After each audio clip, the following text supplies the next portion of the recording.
Welcome to the Freedom Founder Podcast. I'm your host, Zach Duggar. Now, life should be a continuous and never ending improvement process for most of us. And I think that's where my guest today has experienced things go in his life as well. So I want to welcome Aaron to the show today. Thank you for joining me. Hey, Zach, I'm great to be here. Excited for this conversation. Absolutely. Now, I forgot to inquire before the episode for our guest. How do you pronounce your last name? Trahan.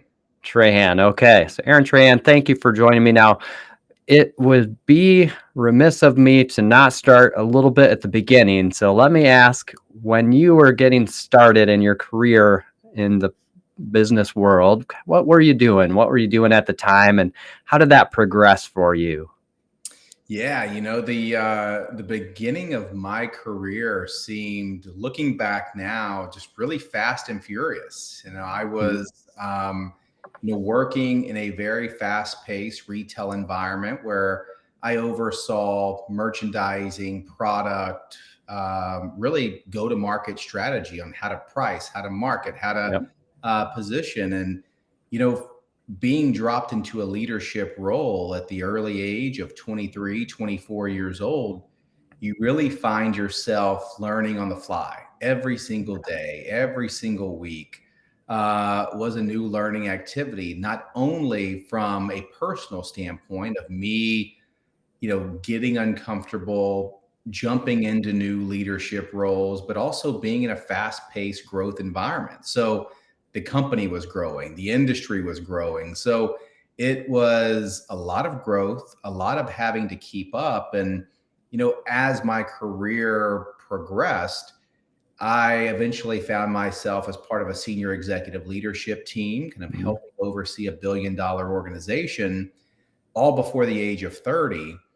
Now, while that's the headline, I think it's important to call out what sits underneath that was I made every single possible mistake there was to be made on that journey to get me there. And so Mhm. the reason I bring that up is because it really opened up a pivot point in my career, almost kind of facing an internal crisis of, I always go back and cite the Marshall Goldsmith book, What Got You Here Won't Get You There. So when you're really looking yourself in the mirror and coming to grips with that being your reality, I knew that because of the success, because of the growth, I probably developed some bad habits, big Yep. ego, felt validated, thought I had it all figured out. When in reality, I needed to go back to the drawing board. I had to go back and redesign who I was, get back in growth mode to really Sure. set myself up for that next push.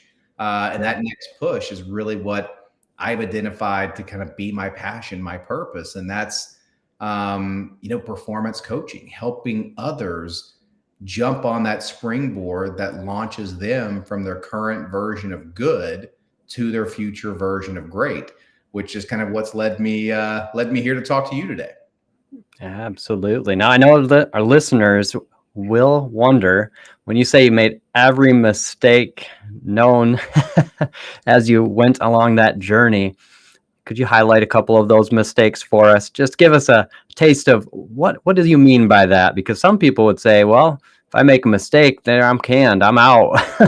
Yeah, yeah. Yeah, I think it's, first and foremost, I think it comes down to, you know, I think learning. When you Yep. think about a professional who stays in learning mode and is just a lifelong learner, the thing that I found is that is going to be a sustainable competitive advantage that you can bank on for years and years and years. And so the thing to watch out for, and one of the big learning lessons for me was success, especially today. If you look at the current success you're having, it can actually become the very thing that kills future success. So when you think about the start of your career, when you think about the journey at the very start, when you're up and to the right, you're hungry, you're Yep. relentless, you're getting after it, you're learning, you're taking risks, you're not afraid to kind of make mistakes. You're You're highly active. Now, look at what happens to so many people, and especially happened to me. Once some of that success starts setting in, you've got some achievements, you've got some milestones, you've got some money in the bank now, you've got a nice title. Hmm.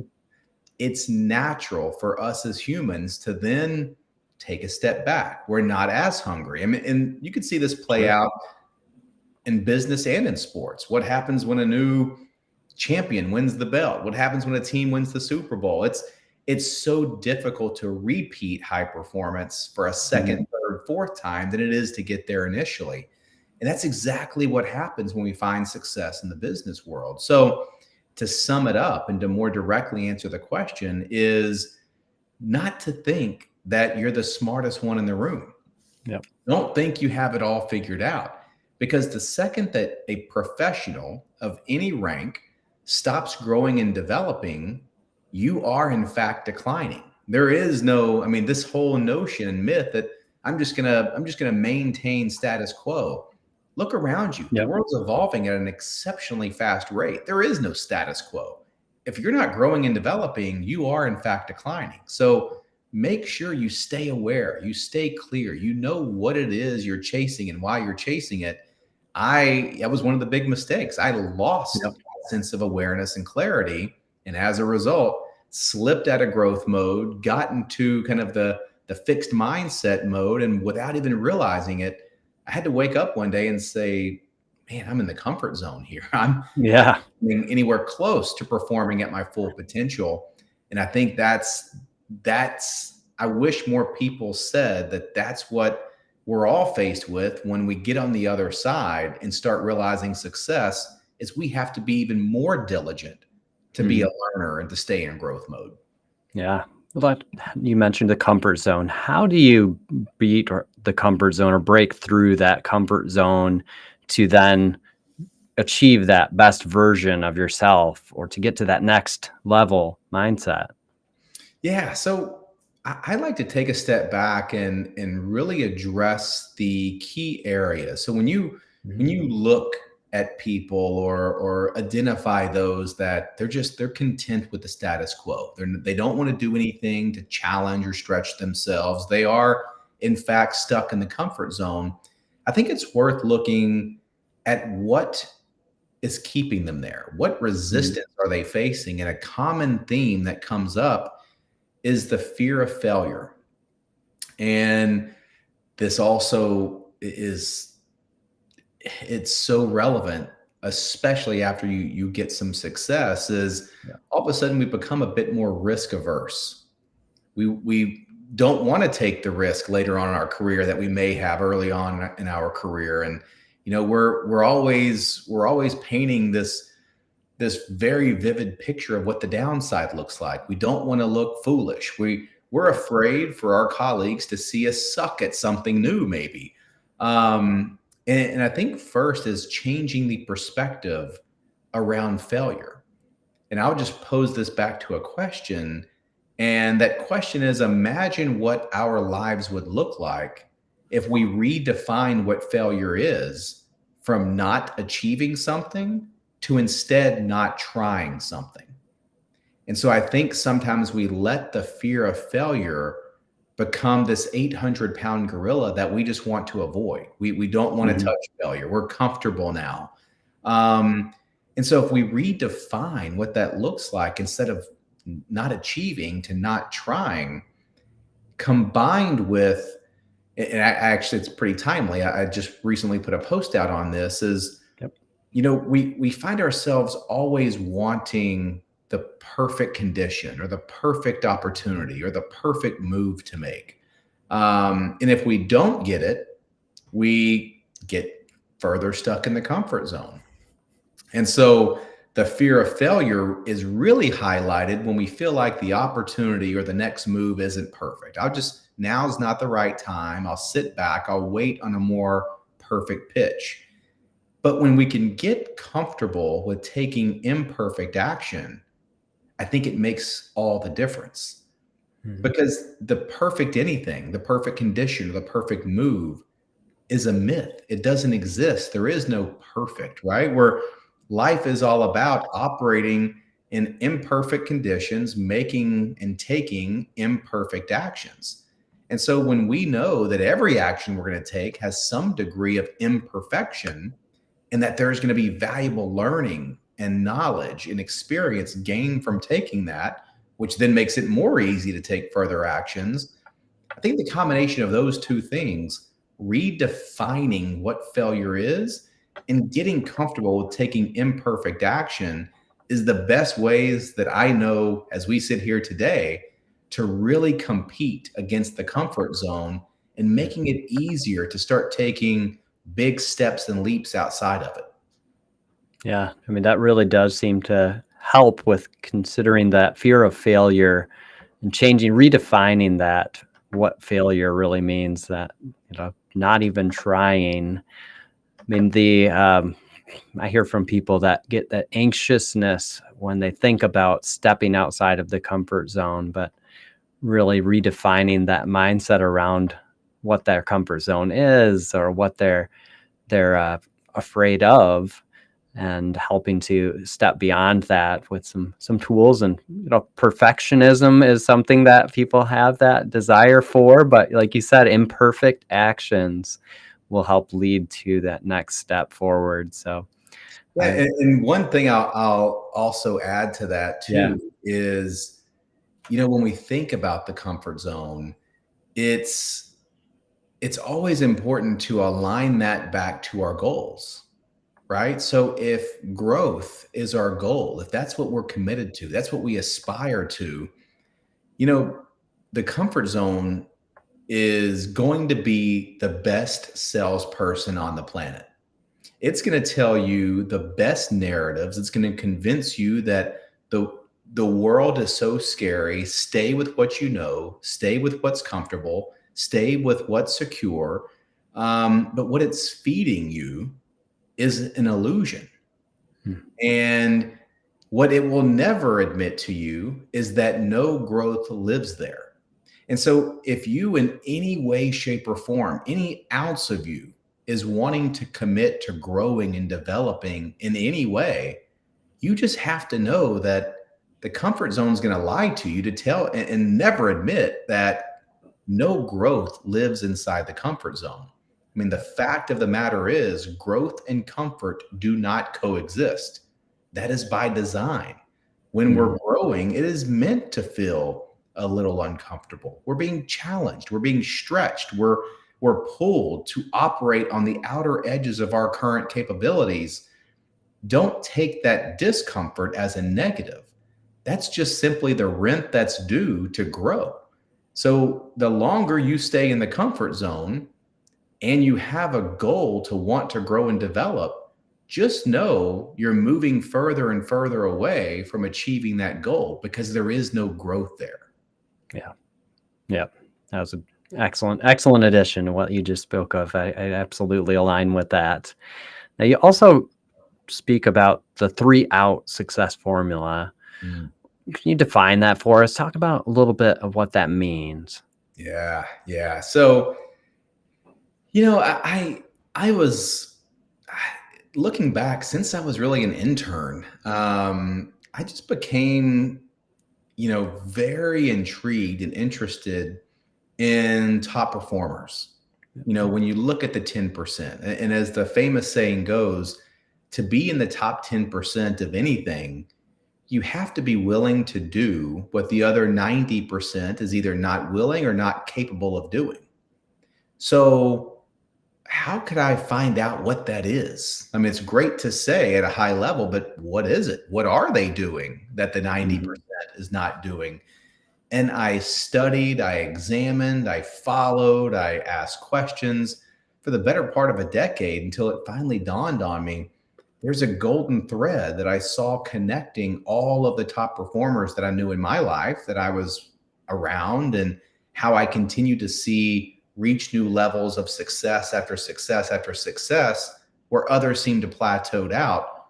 What Mhm. were those differentiators? And that's what helped me come up with the 3-out formula. Yep.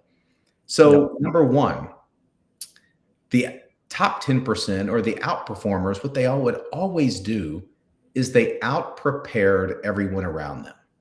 they were never caught unprepared. They almost took preparation as almost kind of, they just had a whole different standard of excellence of what put in to the due diligence, to the homework. Mhm. They were just the best damn students in the class. They did their homework. They were prepared. Did This doesn't mean they were right 100% of the time, Mhm. but if they were wrong, it wasn't because they were asleep at the wheel or were unprepared. They were just they always had the I's dotted, the T's crossed. And preparation is the single biggest factor that drives great awareness. And so that just continued to be a theme that showed up over and over and over. They were just never going to be, or their teams were just never not going to be prepared for anything that was thrown at them. Number two was they outworked everyone around them. And let me clarify what I mean by that. This is not some hustle culture language where they walked around bragging about working 80 hours a week. It's not about that. But what they did know, and they did have a deep appreciation for, is when it comes to time, we are all on a very level playing field. We all only have 7 days in a week. We all have 24 hours in a day. We all only have 12 months.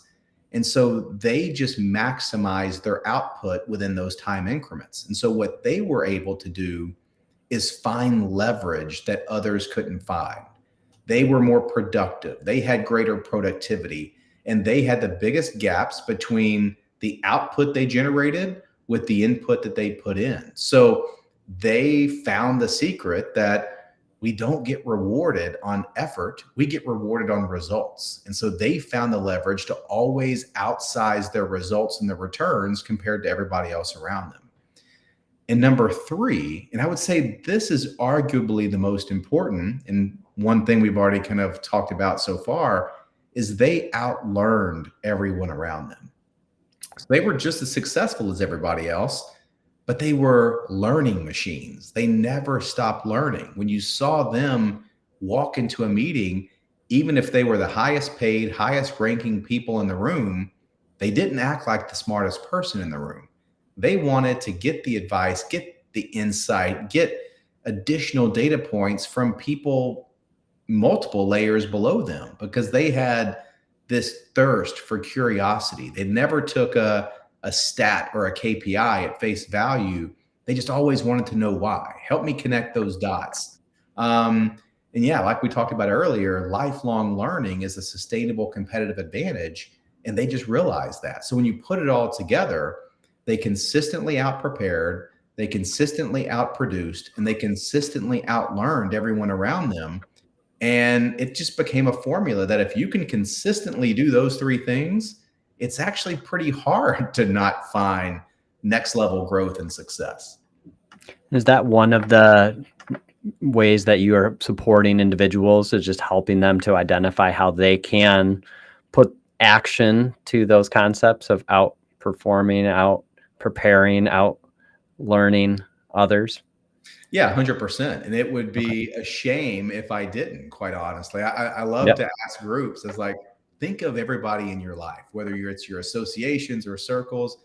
Have you ever come across someone who consistently does those three things and isn't performing well? And I've yet to have anyone say, yep, I know this person who out prepares, outworks, and outlearns everyone around them, and they're just a failure. It doesn't happen. And so Mhm. yeah, I think what we do in my work with clients is we're always peeling the layers of the onion back and looking for action plans to drive awareness, to drive clarity, and to drive specific action steps to ensure, and we have an accountability check in to make sure that this preparing, this producing, this learning is always at play and doesn't become kind of lost in the heat of the day. How do we keep these top of mind? How do we make sure that at the end of the day we can confidently check those three boxes? And if we keep stacking good days like that on top of each other, it without fail will generate amazing performance and amazing results. Yeah, absolutely. Okay. Now, you also talk about the performance mindset, just that concept. When talking about that, what does that mean to you, or how would you define that? Yeah, it's I think the great work that Carol Dweck, the psychologist from Stanford, in her Mhm. book Mindset, she's now kind of, thanks to her, I think the vast majority of society is now aware of kind of the mainstream definitions of a fixed Mhm. mindset versus a growth mindset. And I think that's great. Um, but I just felt something was missing. I felt there was more to the story that I kind of wanted to go further on, because here's what I noticed. And it kind of goes back to a general rule that I have, that is the 70-20-10 mindset rule. And in my experience, what I've seen is in every room, on every team, and in just about every group, you're going to have this general rule apply. So, how this breaks out is 20% of just about every group, every team, every room is going to be those that they may not openly associate with a fixed mindset, but their actions and behaviors absolutely um, have them closely associated with that. They don't want change. They don't like change. They want things to remain the same. They want things to be status quo. They'll openly admit to you, I'm not here to learn and develop. I would rather, dish out advice. I've been seeing this happen for the past 20 years. So anything that's changing or evolving, they don't like. Um, Right. they just believe things are fixed and they need to stay fixed. And so I think of that almost more as a status quo mindset. Now, here's where it gets interesting. The 70%, when you tell any room just kind of the high level definition of a growth mindset, that the thoughts and beliefs that you can always, with the right amount of time, energy, and effort, develop new skills, increase your intelligence, enhance your capabilities. It's going to give you the grit to be able to kind of overcome the obstacles. Nothing's fixed. You can always grow what you want to grow. 70% of every room, without fail, at minimum, is going to raise their hand saying, yep, I identify with that. I've got a growth mindset. But what I found, especially knowing some of the people whose hands were going up, I said, wow, they sure as hell don't act like that. I mean, they're doing nothing to put action behind that. So, yes, they may associate with a growth mindset. They may actually believe that. They're going to say all the right things. You go to their LinkedIn profile, they're going to post all the right things. But when you look at their actions, their habits, their behaviors, the routines, they're virtually doing nothing different than that fixed mindset group, except the words. Mhm. And so what I found was there was a big bias for action component that's missing. And that brings us to the 10%. This is going to be the performance mindset group. So maybe 1 or 2 out of 10, 10 to 15 out of 100. This is going to be the group where they're never going to settle for status quo. They may have just as much success as everybody else in the room, but they're not resting on that success. They're not looking at a padded resume and saying, I can go into cruise control now. They're Mhm. constantly evolving. They're constantly challenging themselves. They're constantly stretching because they truly want to find out their full potential and what they're really capable of. So they're constantly looking out the front windshield and investing in themselves. They have this willingness and desire to reach a new level. They don't know what the next level is, but they know that there's another level and they want to find it. So, what really separates that performance mindset group is that bias for action. It's the next level to the growth mindset that separates or is separated by just the sheer volume of action and investing being taken to tap into that growth mindset and put it to use.